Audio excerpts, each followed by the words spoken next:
Alright, so I disappeared for 4 months. No good reason. Life is hard. I don't know what to tell you. I got COVID at one point. I had a kidney stone at one point. There was mental health stuff, problems with the apartment. I have like 4 months of wrap-ups to catch up on. Because even though I wasn't filming, I was reading a lot. So this video, I guess we're going all the way back to April? Was March the last wrap-up I did? I think it was. What a disaster. I also tried press-on nails today, and I gotta tell you, this was a horrible decision. They will be coming off later tonight. Are they cute? Yes. Was it easy? Very. But like, how does anyone do anything with these claws on? I don't understand. I'm blaming Jordaline Reeds because she always looks so classy with the nails, and I have a new respect for her. Alright, so one of the things I read back in April was Invincible volumes 1 through 5, and like, this was a motherfucking roller coaster, let me tell you. If you have not heard about this, this was like a cult phenomenon, I feel like, because I had been hearing about this a lot, yet I didn't know what it was about. There is a TV show out now, so I don't know if I was hearing about the show or the comics, but regardless, I picked them up, I read the first volume, and I was like, you know, it's cute, I get what it's doing, but I don't know if I'm that invested. Basically, it was a superhero father and son sort of tale. The first volume felt very slice of life. Like, yes, these people are superheroes, but you're not watching them kick ass in the superhero world. You're kind of just watching their like day-to-day stuff and how the superhero-ness affects them. It was easygoing and fun, but I wasn't super invested. But then I saw that like a bunch of it was available on Hoopla, so I decided to read more, and I was so glad I did, because what the fuck? I should have known that there would be more to this, because I'm pretty sure this was written by the same guy who writes The Walking Dead, so I should have known. But like, the balls on this guy to put out 2 entire volumes of what I just said and then completely change the script in volume 3. Mad respect is all I gotta say, because volume 3 just like shook me, and that is not a thing I say lightly, but like, I loved it. I loved volume 3. I haven't loved the 2 volumes after. Actually, that's not true. Volume 4 was good, but like, volume 5 felt like it was walking back some of the stuff I enjoyed so much in volume 3, and I don't like that. I don't know if I'm going to continue on, but like, it was a memorable moment reading volume 3. I'm glad I got that far at least. So the next thing I picked up after that was Home Before Dark by Riley Sager. I've had a roller coaster of an experience with Riley Sager in that I enjoyed his earlier work. Did I?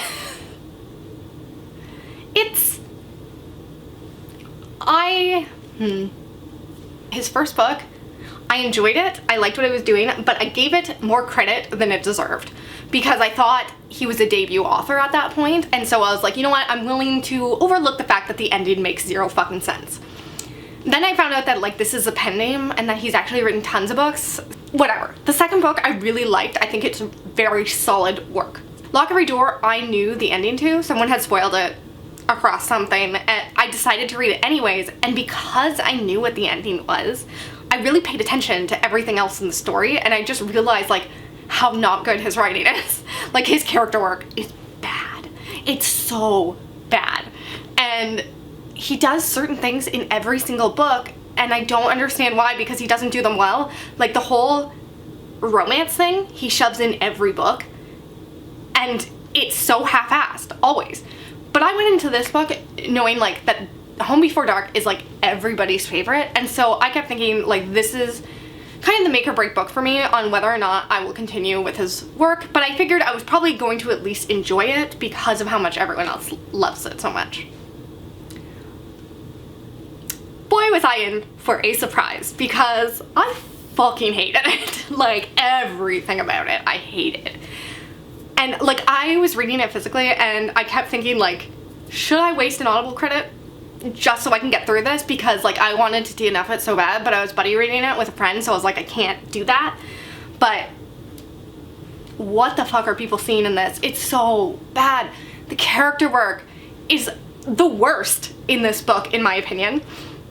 The, like, scary bits are obnoxiously awful. Like, there's one part in this book where there was, like, some renovation problems in a flashback, and this guy was drinking coffee. And if you've read the book, you know, but, like, I laughed out loud. Like, I could not stop laughing because it just seems so stupid, and it just seems so silly and not serious whatsoever. Like, I just thought this was so bad. And then the romance, again. You've had 2 scenes together. You have talked to this man once. Why would I care? Like, it was so bad. I hated everything about it. I'm not reading Riley Sager anymore. I have, like, I'm putting my foot down. I'm done. I even looked up the spoilers to his newest novel so that I could, like, retroactively stop myself from picking it up, and, like, The House Across the Lake sounds awful. I'm so glad I'm not picking that up. I can't, y'all. I'm sorry. I'm done. It's a no for me. I gave Home Before Dark 1.5 stars. I know I didn't even explain what it's about. Like, you've probably already read it, and if you haven't, just don't. Like, people are lying to you. I will say the ending of Home Before Dark isn't bad. I actually, like, liked it enough. I don't think that his twists are good enough to, like, excuse the rest of it. After that, I read Not That Bad, which is an essay collection that was put together by Roxane Gay, and it's all about different sexual assault experiences.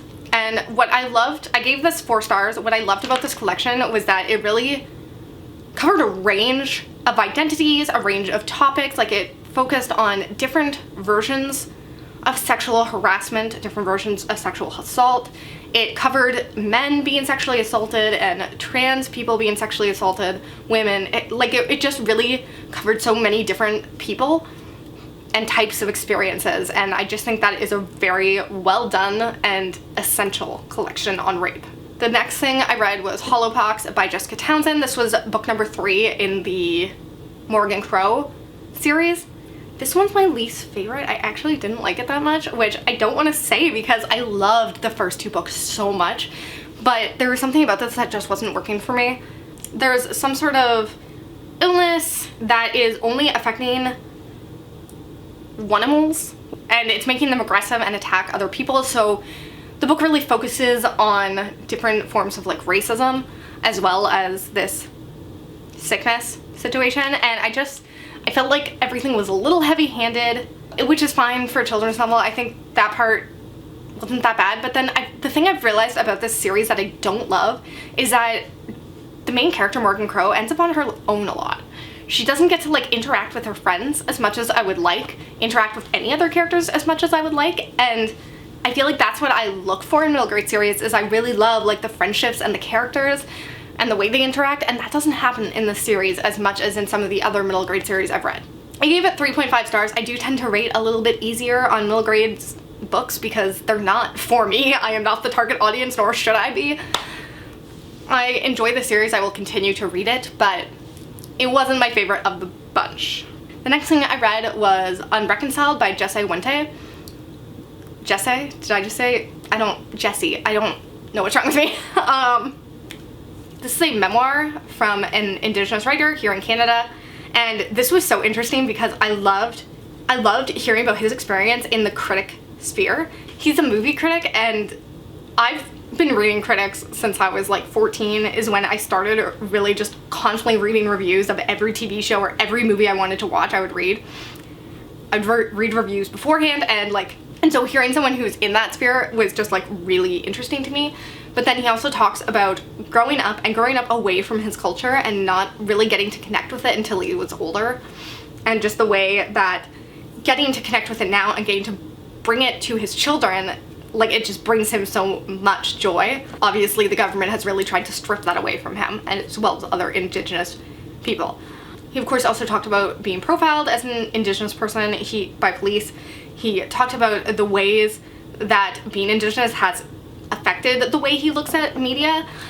One of the bigger instances that he talks about is when he reviewed the movie Avatar, because he said everyone around him was just, like, talking about how amazing it was, and he couldn't help but look at that movie through an Indigenous lens. And then, of course, the racism he faced because of not liking this movie and bringing up the very real issues it had. So I gave that 4 out of 4 stars, would recommend.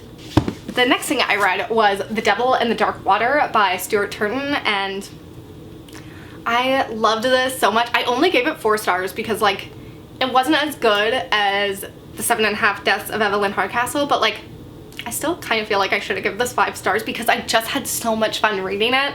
This is about a murder mystery on a boat. It's definitely got some, like, Agatha Christie vibes. There are weird symbols that have appeared, and all of the passengers are hearing whispers about how there are going to be these 3 holy miracles or something, and they all need to decide whether to join this dark force or if they're going to try and track down what's actually happening. And there's a couple people who band together and try to figure out what the fuck is going on before everything falls apart. I just had so much fun with this. I loved every single character. I thought they were so unique. I thought the mystery, just like in Evelyn Hardcastle, was very layered and complex. There were so many interweaving stories and things, and I will read anything this man puts out. Probably will end up on my favorite books of the year list. Then I picked up book number 2 in this Tomorrow series by John Marsden. This is called The Dead of Night. This is a middle grade series. A war that's going on in their country. They go camping. This group of kids come back, realize, like, a war has broken out and everyone they know and love has been put in this camp, and they are kind of left to their own devices and try to figure out, like, what the fuck is happening and how do they not get captured. This is book 2. I enjoy this. I gave this 3 stars. I can't say much about it. Like, it is a sequel. It's mostly them just, like, doing different shenanigans and trying to take down some troops, trying not to get killed. There is a point where someone almost gets raped, and I was just like, holy shit, this was sold at a Scholastic book fair. It's intense for a middle grade novel. I don't think this would fly nowadays, but I'm enjoying it. I'll continue to read. They're pretty basic and to the point. There isn't exactly complicated language in here or anything like that, but 3 stars. Enjoyable enough. Then I picked up another sequel, which is The Case for Jamie by Brittany Cavallaro. I've actually finished this series now. I will talk about the 4th book, I think, in my next wrap up. This one involves our 2 main characters kind of being split apart. They haven't talked in a while, yet someone is clearly trying to drag them back together. I gave this 3 stars. I don't love this series as much as some people do. I wish I did. I enjoy Charlotte's character a lot, and I wish that was a character we spent more time with, but we seem to spend more time with Jamie, and I just don't find him that interesting. It's fine to pass the time. I enjoy it on audiobook. That's how I decided to read the series, because the first one I read physically and didn't enjoy that experience. So the last book I finished in April was Not a Happy Family by Shari Lapena. This is the 3rd book I've read by her, I think. And I think this is probably the one I've enjoyed the most. I gave this 4 stars. This is about a family who their parents are brutally murdered, and now they have this inheritance, and they're trying to figure out, like, who did this? Why? Because the parents were mega rich, and so now they're inheriting all this money. The police are looking into it, and they're like, well, shit. Each of these kids has a very good reason to want to murder their parents. It's very clearly, I'm gonna guess, Knives Out inspired. I enjoyed this for what it was. I love some good rich people drama, especially when it involves some complicated family dynamics, and I felt like this book did it pretty well. I wouldn't say the ending is the most shocking or original in any way. It's not, but I just thought this was, like, a solidly fun time. I don't know. I liked it. So I feel like the wrap-up I filmed yesterday, first of all, it wasn't great.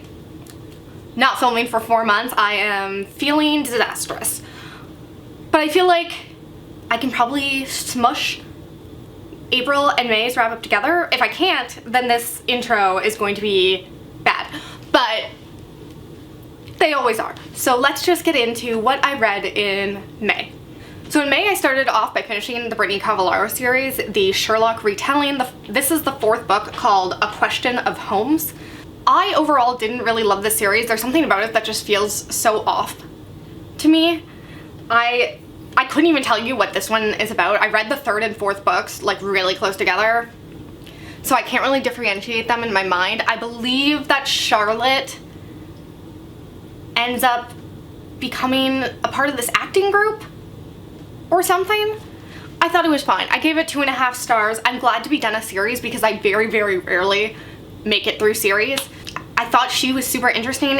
I like seeing, like, this unlikable quote-unquote character in this way be a female, because we so often see these, like, unlikable genius types like Sherlock Holmes. as males, and I just enjoyed the reversal.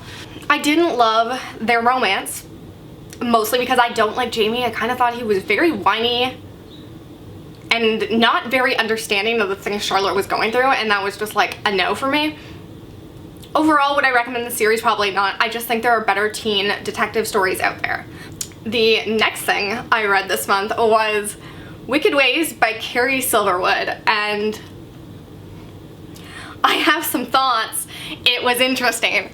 So I picked up a Cari Silverwood book a couple years ago, just randomly off Kindle, and was shocked at some of the smut that was in here. Did I mention this was smut? I feel like I should probably preface this by telling you that this is erotica, and it is dark. So this revolves around a girl who gets mesmerized?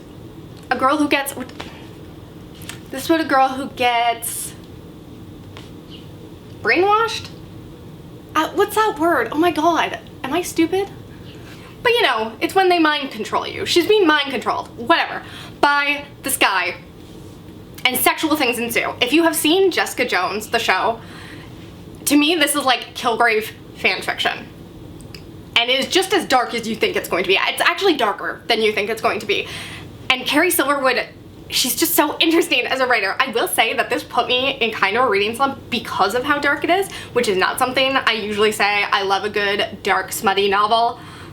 But this was a lot. Like, you really feel the emotions and the hopelessness of this character because she just feels like she's never going to be able to get away from this man and never going to be able to fully have control of herself again.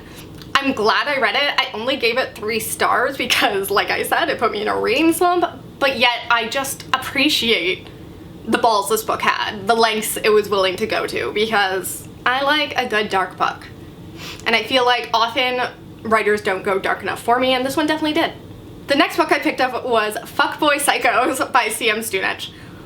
I am a hoe for CM Stunich, apparently. Once upon a time on this channel, I talked about how horrible her writing is and how I was never going to read anything from her again. Well, look at me go now, because I have read so many fucking books by this woman. Her version of erotica writing is just pure fanfic. Like, it definitely feels like something you would come across on Wattpad and you just devour it in like a 24-hour period.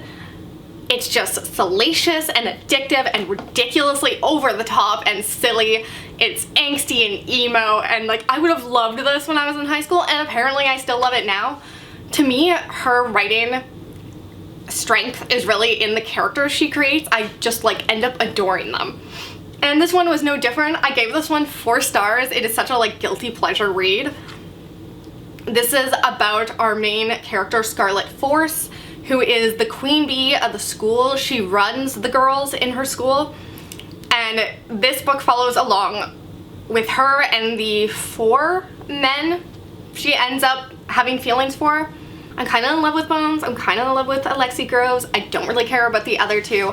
That is what you get when you read a reverse harem. Some boys are more interesting than others. It's fun. It's stupid. There was a twist that happened in this book that I did not care about at all. I saw it coming from quite a long ways away, and not because I was like, oh my god, I'm so smart, I can totally see this coming. It was like, she told us, but then forgot she told us, and then still made it into a reveal.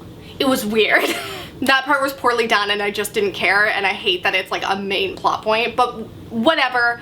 I rated it 4 stars. I'm gonna read the rest of the series. It was a fun, stupid time.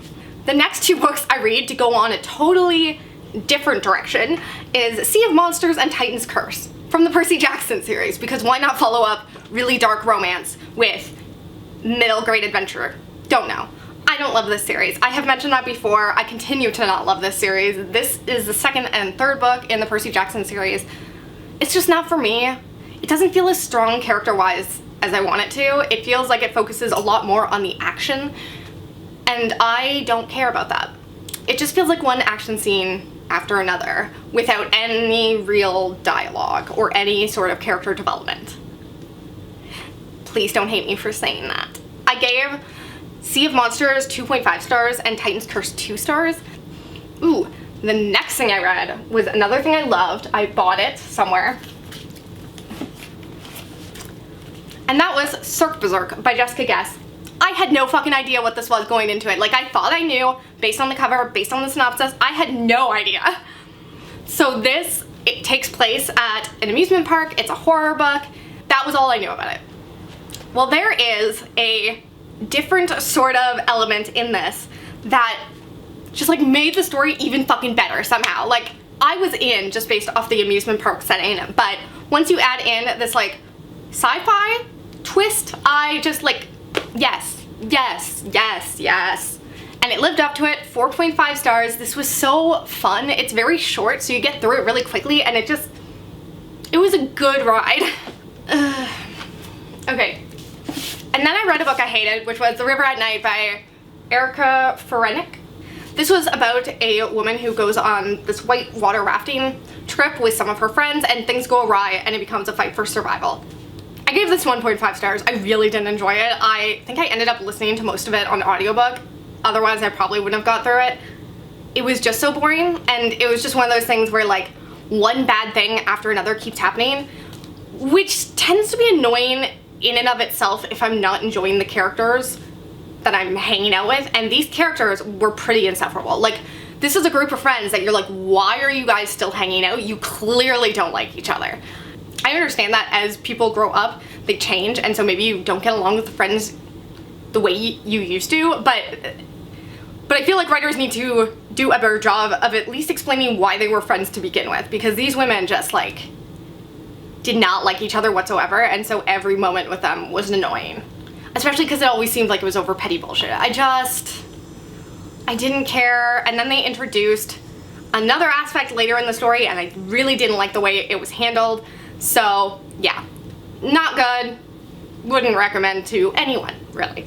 So this is Dark Souls, volumes 1, 2, and 3. I read all of them back to back by Aleksandr Voinov. Bitch. This shit was made for me, especially volume 1. Volume 2 and volume 3 I didn't love as much, but volume 1, holy fuck, this might be my new favorite dark romance. I died.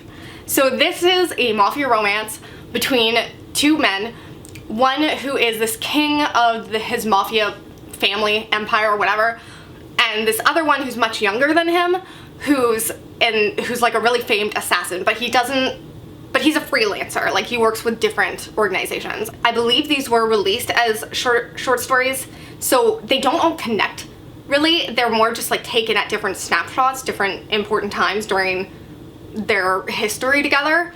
I believe there's 2 short stories in volume 1 and then a different number in the other ones after this. But like, the 2 stories in volume 1 were just so good. It includes one of my favorite tropes that I've just been blessed with lately. It has been showing up in so many dark romances I read. It's basically sex involving a gun, and when I say like involving, I mean sex involving a gun. I don't know why I am the way I am. It's here. I'm glad people are giving it to me. Your girl has been well fed lately. It has been in like at least 5 books that I've read recently, and this was one of them. It was the very first scene. I knew right from the jump, like, oh yeah, this is for me. Then they upped the ante in like every scene after that, and I was just like, how am I this lucky? Oh, actually, I do have a warning for book 2. I did just remember one part in book 2 that I don't love, is that I need people to stop including surprise incest in my books, because I don't love that. So I dropped that part from my memory. But yeah, that is in volume 2, which is why I gave volume 2 a lower rating. I put it at 2.5 stars, whereas volume 3 I had back up at 3 stars. Volume 1 was fucking 5 stars, like, absolutely. But yeah, if you don't like some surprise incest, maybe skip volume 2.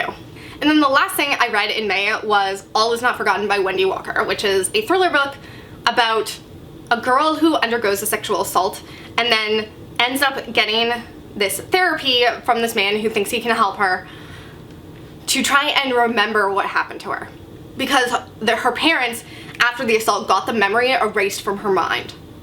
And now they're really realizing that like she can't move on without remembering it. It was an interesting book. The thing about Wendy Walker is I really do feel like she's trying to bring new and innovative things to the thriller genre. So she's someone who I always want to pick up their books. But that doesn't necessarily mean I'm always going to enjoy them, and this one was kind of like that. I wasn't loving it. I got what it was trying to do. I gave it 3 stars. Dylan Baker narrates the audio, which I love Dylan Baker because he plays this like psychotic character in The Good Wife, and it is amazing. The way this book is being narrated, not just because of Dylan Baker, but because of the way it's written, it just leaves you feeling very detached from the story because it's being told from this psychiatrist's point of view. And I like feeling some sort of attachment to my characters. I don't have to like them, I don't have to connect with them personally. I just need to feel like I have some sort of investment in their story, in what happens, and I feel like this book just left me feeling cold, and so I just didn't really get that. But I definitely still think it's a unique thriller, so I would still recommend it. It's just not my favorite. Those are the things I read in May. I think June was when I got COVID, so you'll see a lot of comfort reads in my June wrap up. So I hope you liked this video. I hope you're looking forward to my next one, and I hope I'll see you again.